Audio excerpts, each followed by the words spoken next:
You have a 20 gigabyte data set which you cannot even load into memory, let alone data pre-processing, feature engineering or model training. So how to make it work? I'm gonna show you a quick win using the Pandas built-in methods to load modest to large dataset sizes into memory onto your local machine, reducing the memory footprint by a factor of 8. Here's our example data, 1.76 gigabytes on disk. This might seem manageable, but once you load it and start running various experiments replicating copies of your data with different types of pre-processing and feature engineering, you will quickly run out of memory.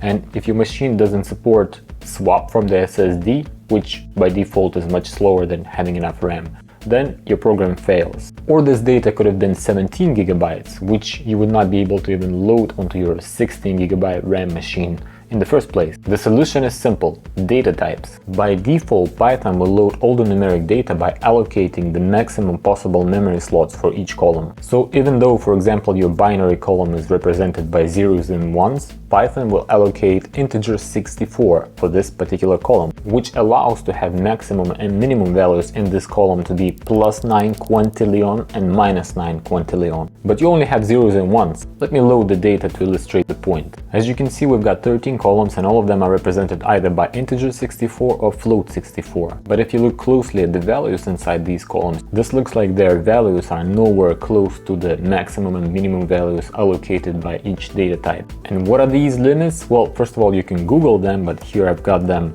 predefined. So you can see that for integer 8, it can be any values from -128 to +127.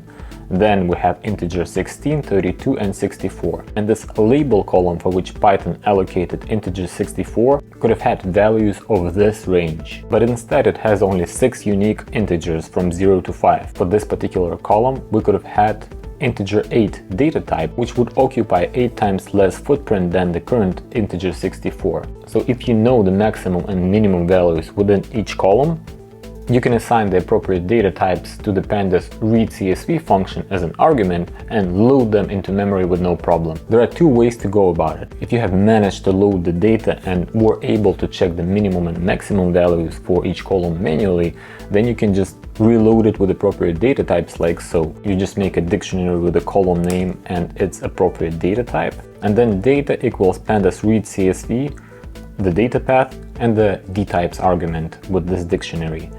Now once we've loaded it, let's just have a look at the difference. So the previously loaded data frame is called df and the new one is data. The one loaded with appropriate data types is 383 megabytes, whereas the one loaded with default data types is almost 1600 megabytes, which is more than 4 times the size. But the data is identical in both instances. But how can you get those minimum and maximum values if you are unable to load the data frame in memory in the first place, if your data set is 20 gigabytes in size? Pandas has a neat generator mode for its read.csv method, which allows you to read in the data by chunks. The idea is to create a dictionary where you would store the minimum and maximum values, then iterate over your data frame by chunks, updating the minimum and maximum values for each column. Let's do this right now. This is going to be our dictionary for storing the metadata, and we'll use a context manager to create a generator using the Pandas read.csv function and a chunk size argument like so. I'll use a chunk of 100,000 rows to work with, and from each chunk I will update the min-max values for each column, iterating over them. This way I'm loading a small portion of data at a time without overloading memory and collecting the required metadata to later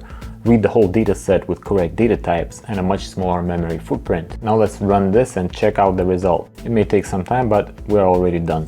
So let's have a look. These are our column names and here are their minimum and maximum values. And just by comparing them to our integer and float limits for the appropriate data types, we can see that for label, the data type can be integer 8, and for the rest of the integer columns we can see that their minimum and maximum values fall under the integer 16 limitation. For the floating point columns, we can see that their values also fall into the float 16 category. We already know this because we've done this previously and we already created the types argument for our read.csv function. This was just an illustration how you can do this on a large data set which you just cannot fit into memory all at once. One thing to note, string columns, dates, names and categories, cannot be optimized. So the more text columns you have in your data, the less memory you'll be able to save using this approach. So what does this give you?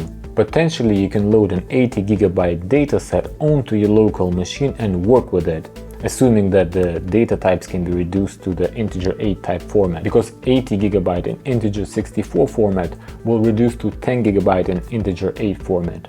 And this is really working with big data on your local machine. As usual, all the cool and useful stuff becomes a part of my open source library for data scientists. So if you don't want to create your own solution, just pip install verstack and use PandasOptimizer class to do all of this for you. So data frame equals optimizer, optimize memory usage, and you provide a path for your data frame.